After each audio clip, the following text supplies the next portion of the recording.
So Chris here, nice garage. Um, this is my 2012 Silverado crew cab, and a while back, I did a backup camera install, changed the head unit to a Pioneer. I'm still, believe it or not finished putting the dash back together because I added a Roku, and I still have an issue with the door speakers back here not working, and I haven't really had time to pull it apart and find out what's wrong with it. So that's my fault.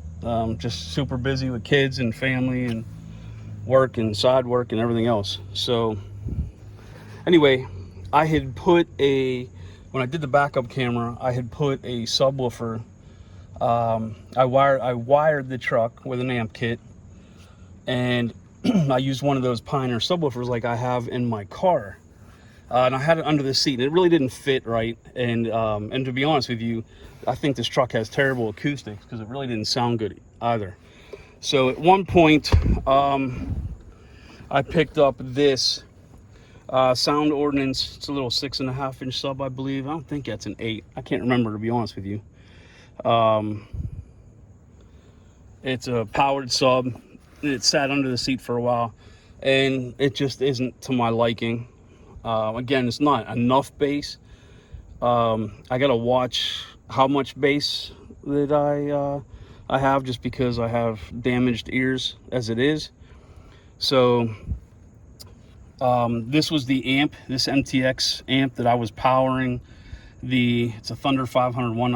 Honestly, I had the gains down, and I was powering that Pioneer sub, but I ended up, I think I gave that to a buddy that needed one for his truck, the Pioneer sub. So I ended up purchasing this 2007 and up Chevy 1500, 2500. Obviously you can read. It's a 10-inch 4-ohm sub, and it is designed to go under the seat.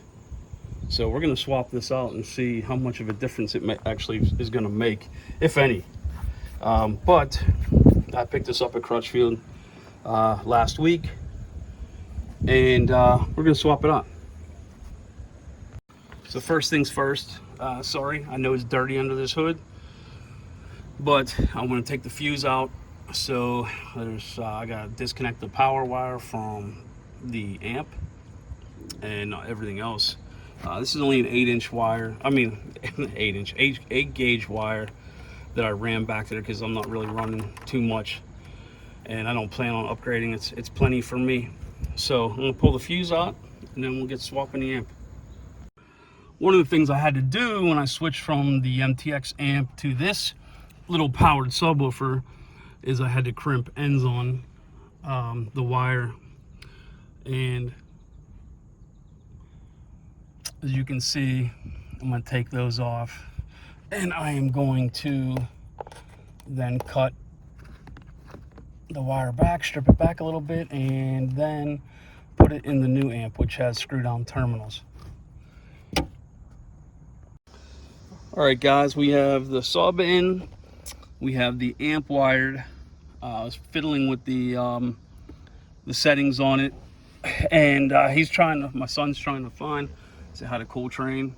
So he's trying to find some music that we can play that's royalty free or something.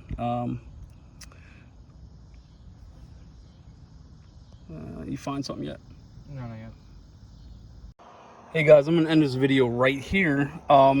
So it's a couple hours later, and I'll tell you what, this thing sounds 10 times better than what I've had in here so far.